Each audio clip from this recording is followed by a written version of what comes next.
দেখো ক্লাস 12-এর আর একটা important question, ethanol এবং মিথানলের মধ্যে পার্থক্য লিখতে বলেছে। ইথানল আর মিথানল এটাকে বলো একটা কার্বনযুক্ত মিথানল, দুটো কার্বনযুক্ত ইথানল, তার সাথে OH গ্রুপ আছে। ওকে, তাহলে দেখো ইথানল আর মিথানলের মধ্যে পার্থক্য লিখতে বললে দেখো এই মলিকুলটাকে যদি আমরা এভাবে লেখা যায়, এই দেখো এটাকেই শুধু একটু সাজিয়ে লিখছি, একটু সাজিয়ে দিচ্ছি। CH2 আছে, CH2 আছে, CH লিখলাম, এখানে OH লিখলাম, এখানে হাইড্রোজেন লিখলাম। তাহলে এই যে পার্টটা আছে আমাদের CH3CHOH, এটা কিসে আমাদের আয়োডোফর্ম রিয়াকশানে টেক পার্ট করে। CH3CHOH থাকলে কী হয়, আয়োডোফর্ম রিয়াকশান করে।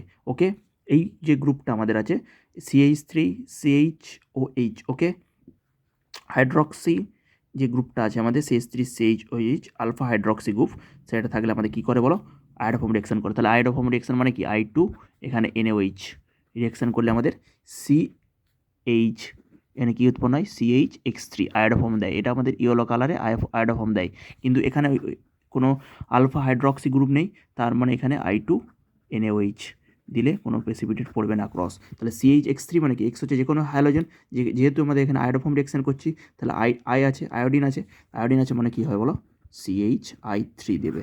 এখানে ইয়েলো কালার প্রেসিপিটেশন দেবে, এখানে আমাদের